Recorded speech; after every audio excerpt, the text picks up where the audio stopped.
美国的精英教育系统正在培养着不计其数的迷茫的年轻人，他们很聪明，也很有才华，但同时焦虑、胆怯、迷茫、痛苦，被困在特权的泡沫中，温顺地朝着同一个方向前进，不知道自己为什么而学习，非常害怕失败，没有人生的意义感。他们表面光鲜亮丽，实际上只不过是高级的工具人，被推入了人生的牢笼。这是《优秀的绵羊》这本书里所说的。作者 William Deresiewicz 在常春藤名校待了24年，他最终呢辞去了终身教授的职位。他认为美国的精英教育出了严重的问题。这本书在2015年出版的时候，在美国引起了巨大的轰动。如果你对教育内卷感到难受，对人生感到迷茫，这本书不容错过。今天呢，我将为大家拆解这本书，讲一讲美国精英教育的真实内卷情况，以及如何活出你想要的人生。一、畸形的美国精英教育。说到教育，很多人想到的是启迪孩子的心灵，帮助他们找到人生的意义。但在美国，教育的目的并不是那么单纯，它是一个社会分层的工具。精英教育呢，用来筛选那些符合上层利益的人，而普通教育呢，用来规训出那些服从命令的员工和盲目跟风的消费者。这本书深扒了美国精英教育的老底。在20世纪中叶之前，美国的精英教育是不对普通人和少数族裔开放的，那可是 Anglo-Saxon 血统贵族的特权。但是到了2战之后，情况发生了变化，中产阶级壮大了，美国的精英也开始担心，总不能一直堵着这个上升通道吧，总要给普通人营造一种能分一杯羹的感觉。于是他们发明了 SAT， 也就是美国的高考，还有写个人陈述的大学申请模式。表面上看是选拔综合素质极强的学生，实际上呢是在筛选那些和他们价值观相同，能够守护他们利益的人。进入名校的孩子基本都有一些贵族特质，在知名的音乐厅演奏优雅的乐器，会一些击剑、马术之类的高端运动，拿过全国性的竞赛大奖，在社团里面担任学生领袖，还能拿出社会名流的推荐信。再加上战后的美国出现了许多大型官僚机构，要让这台机器运转起来，就必须培养一批高智商、温顺、迷茫的工具人。给中产阶级提供精英教育就成了一个很稳妥的办法。其实呢，全世界的现代教育都半斤八两，或多或少都有类似的问题。因为现代教育源自于工业革命时期的普鲁士，当时的资本家为了把自给自足的农民拉到城里，训练成每天都能打螺丝的勤奋的流水线工人，发明了现代大规模教育，也就是学校。说白了，现代的学校就是生产人肉螺丝钉的流水线。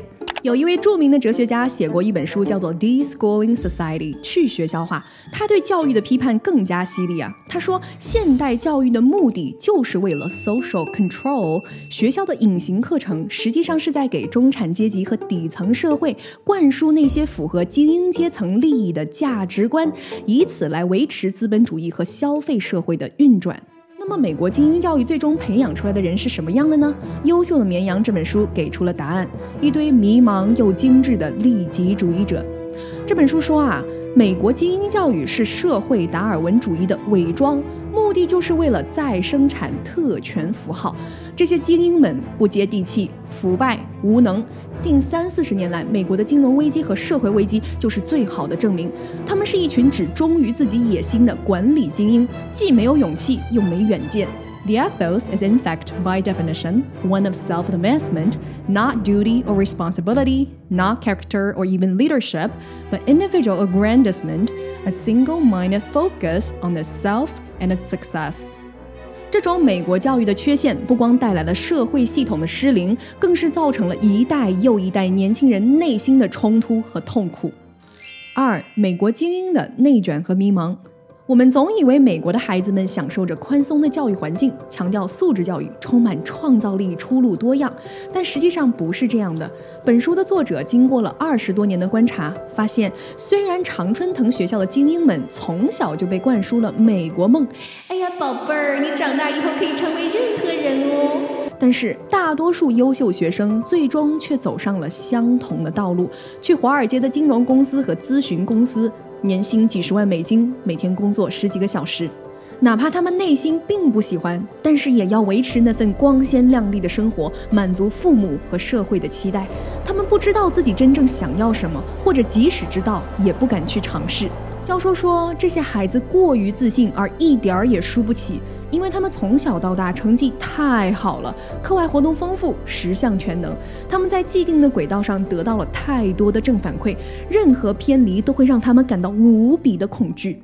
有的学生和教授坦言，他们其实并不喜欢华尔街的投资银行，很想去非洲做公益，或者回老家的社区学校教书，但是他们不敢，因为身边的人都去华尔街，年薪几十万美金。如果他们去做自己喜欢的事情，就意味着赚的钱比别人少，就会抬不起头。更让人疑惑的是，每当教授鼓励他的学生去追逐自己想要的人生，而不是迎合父母和社会的期待时，精英学生们却总是说：哎呀，我没有试错的成本呀。教授反问，你们可是出生在全美收入前几% 的家庭，这不是思维的懒惰是什么呢？他们从小习惯了确定的人生，永远都在和别人比较，一点也不敢试错，不敢面对人生的任何不确定性。我们经常会在媒体上看到美国的中产父母说，我只希望我的孩子快乐就好。但实际上呢，他们对孩子的期望非常高。你知道吗？美国平均每10个大学生里就有1个抑郁的，精英高中的比例更高。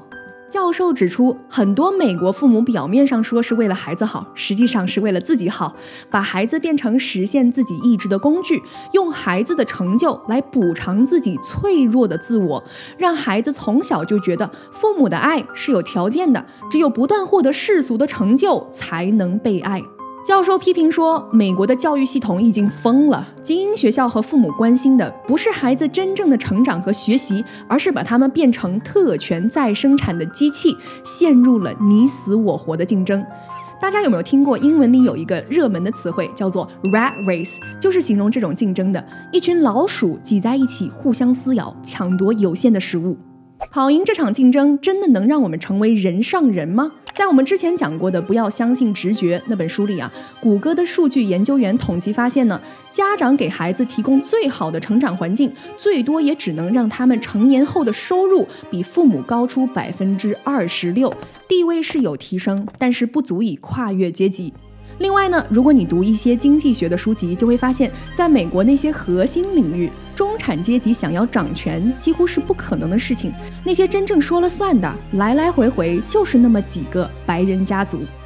要知道，美国在全世界范围内已经算是流动性比较高的国家了，亚洲的情况会不会好一点呢？亚洲啊更讲究裙带关系，想要出头啊也很难。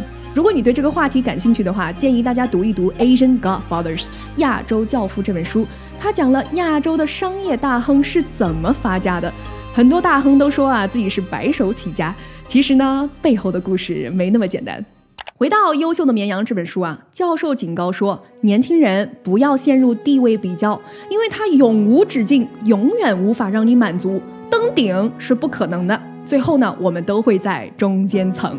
书里写道，With status, you can never have enough. It is comparative and competitive by its very nature. It doesn't just not make you happy, it actually makes you unhappy. You want to make it to the top? There's no top. However high you climb, there's always somebody above you. I can tell you right now where you are going to end up, somewhere in the middle with the rest of us.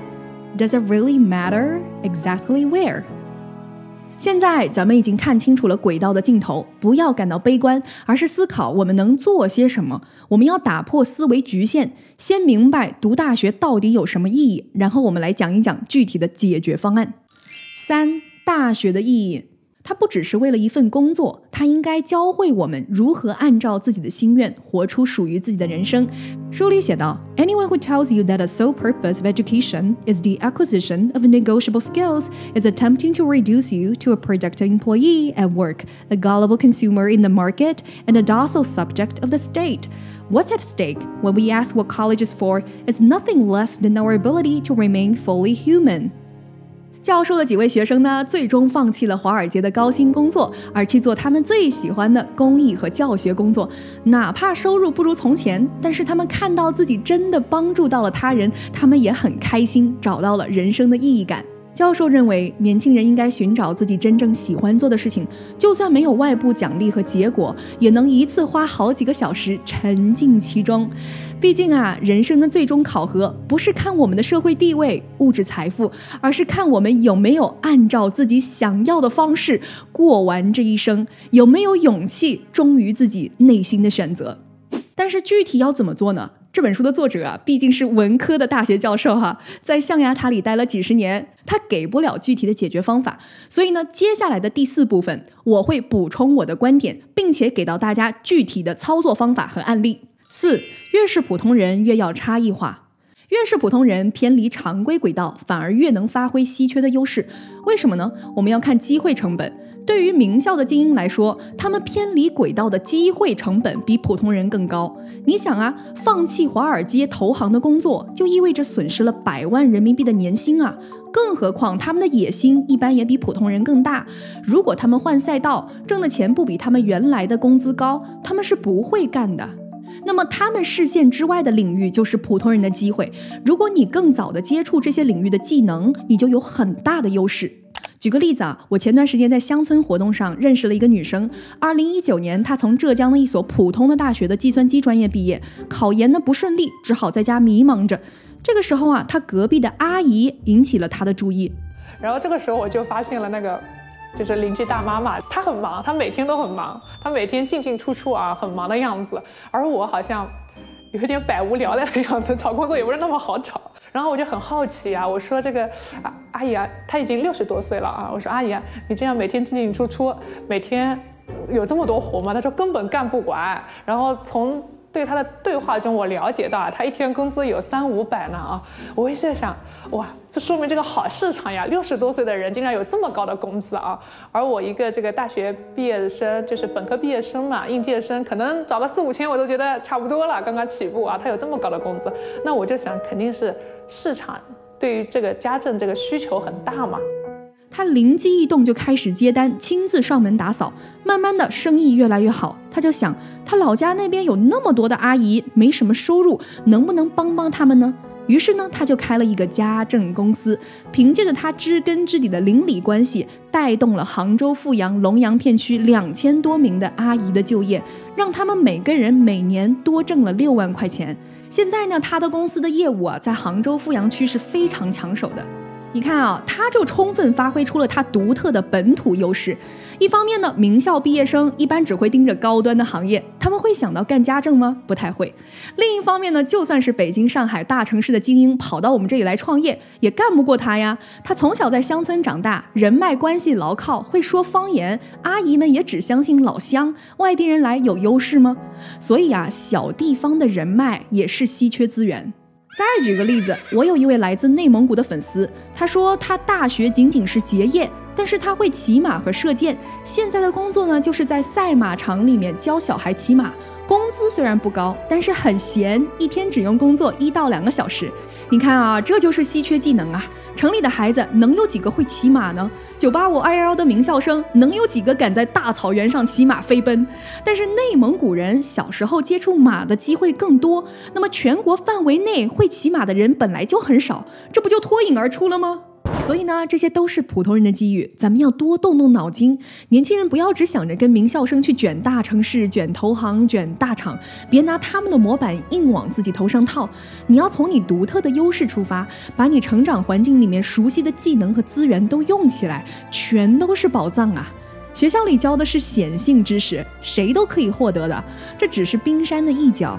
而你从小就积累的这些技能和信息是隐性的知识，它才是你差异化的宝藏。